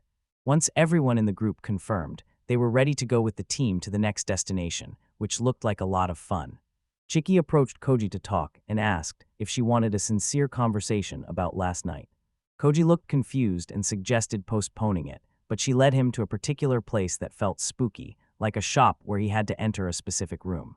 Believing it was for dinner, he was invited to room 204, where someone waited for him. When he arrived, he found a woman in a cute outfit waiting for him. As she turned, she looked cheeky and even cuter, wearing something he had not expected. Approaching him, she said she had been waiting for him to start liking her at that moment. Seeing him blush so much, she reminded him of what he had said the previous night at the castle when a monster tried to attack her. Acting possessive toward her, Koji prompted her to ask for clarification, but he was not in a position to admit it and simply praised her as cute and a very good girl. She couldn't tell if the guy liked her. Koji had nothing left and confirmed that he truly liked her. As soon as he said it, she pushed him forward to give a bright kiss. The cyst suddenly worsened because she believed it wouldn't cause harm. He was not ready for what awaited him next. She immediately pushed him onto the bed. Koji flushed even more, his face bright red. Later, she eased onto his lap awkwardly and made it clear she wouldn't hold back anymore. The guy had just taken a liking to her and then started sliding her hands into this shirt. His reaction clearly showed it was his first time, and his stumbling face confirmed it. Koji didn't even have time to ask for anything himself. The moment intensified as the woman kept going to get enough of him right away, and the girl enjoyed it completely, as if she had been waiting for it. The next day, in front of the wing pavilion, Nari read Koji's face and saw he had clearly enjoyed himself last night. He wanted to deny it, but he couldn't because Nari had designed Chiki's clothes, and Chiki sincerely thanked her for everything. She leaned in and whispered to Koji so the woman could do the same without any blame falling on him. Nari broke into an extraordinary smile. Deeply embarrassed, she immediately changed the subject, resorting to pointless small talk to move on to the next destination. No one knew where they were really headed because she had already planned to go to the eastern country. The question was whether they would stop in every town along the way to check for bugs. Gathering information and representation supplies would take time and money, so restoring the entire world would take them forever. Nari stopped to reassess because the approach was clearly inefficient. At that moment, a voice from the center of the sky told them about the problem, and a hole opened in the sky. Everything was finished, no method had been used to recognize the voice, and a woman in elegant attire arrived to announce that the goddess conference had concluded.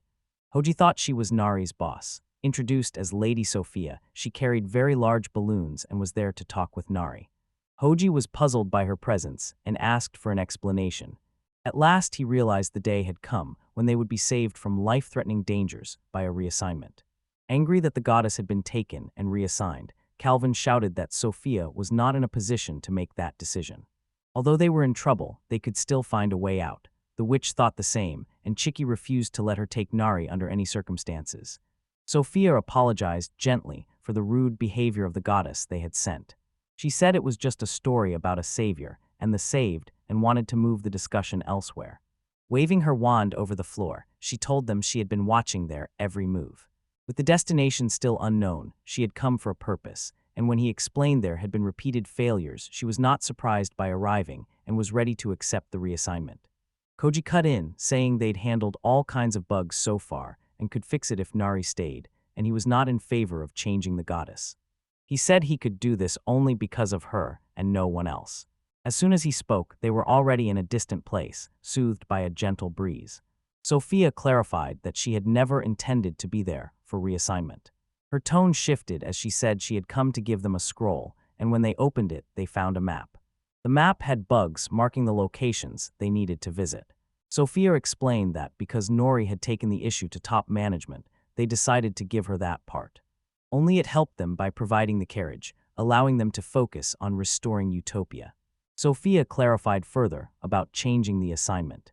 They could not do that because Koji was the one holding her at his side. She told him to take full responsibility because the goddess would never change, and this pleased them. Excited by the commands, Nari devoted herself fully to saving the boy. Sophia then left quietly. They told them they were keeping an eye on her. After a while, both returned to the spot where Calvin stood, shocked by their sudden arrival. Relieved, they took a deep breath, knowing the storm had finally passed, then told the whole story to the others while showing them the map so they could follow along. Calvin was relieved they finally had something reliable to guide their next actions, and after one of the marks was set on a particular spot, he told them that the terrain. Right now, he remembered the steam city agility. Midway through the conversation, Vila suddenly interrupted, happy and there to thank them for saving the Sky Island. Bending forward, she decided to tell them about the city they were looking at then. Known for its coal mines, multi-legged machines powered by that coal walk through the city. It was called the Steen Walker. Koji was clearly excited, his eyes sparkling because he loved mechanical things and wanted to see how it really looked. He collected mechanical wristwatches, loved illustrations with a steampunk atmosphere, and set his computer wallpaper to an illustration of Machine City. He was very curious whether the town matched his ideas.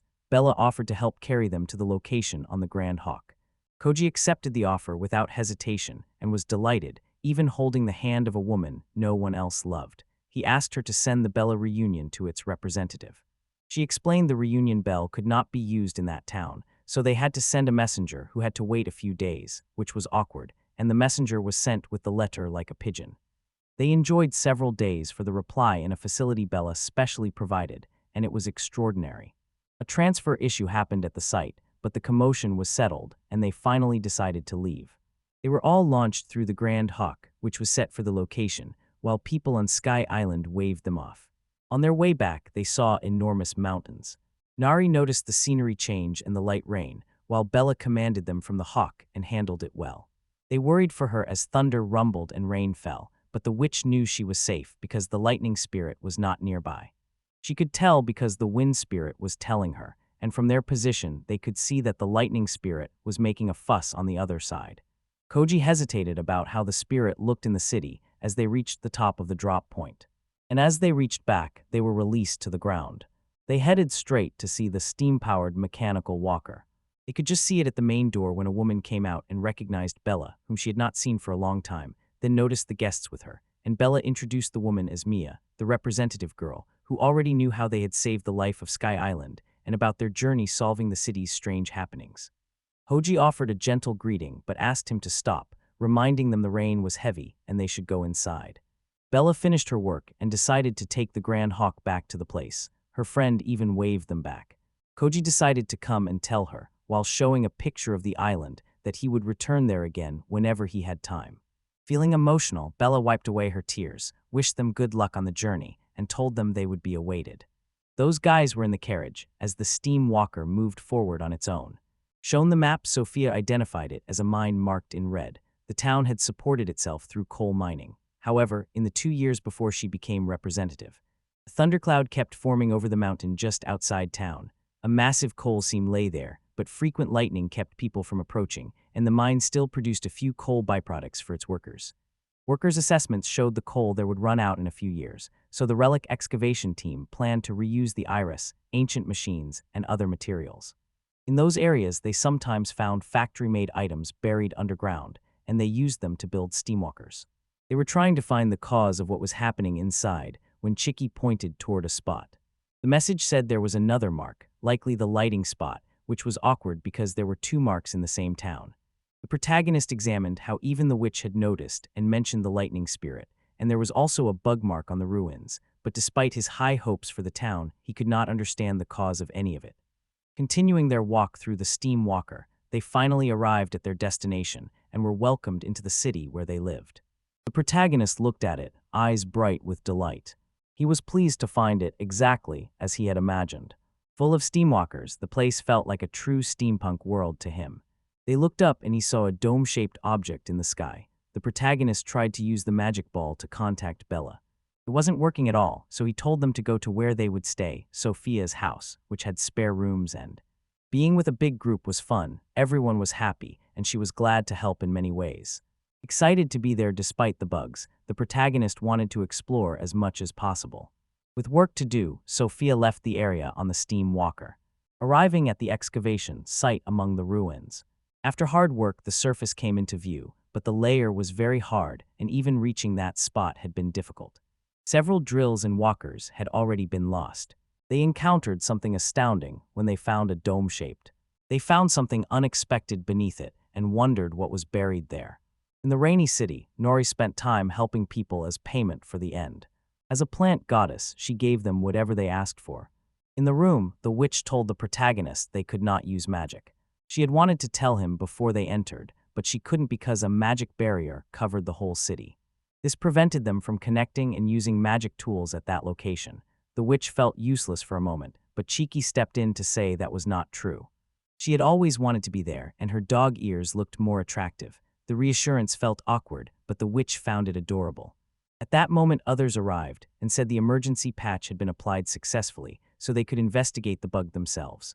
Koji reassured the witch she was both a magician and an information broker, and would be a valuable asset while they were here. Nori brought Sophie L. Long to guide them to the mark, and after checking things, they agreed to plan countermeasures. After the protagonist thanked her for the lodging and the tour, the woman offered to help solve the city's problem however she could, but one thing worried the protagonist. At the site, workers were working hard, but things were going poorly and tensions could rise, so they needed to be careful. It was a serious concern, but Calvin, as a merchant, was there to handle it. On site while they worked, it seemed Calvin had really turned things around, since all the workers welcomed them.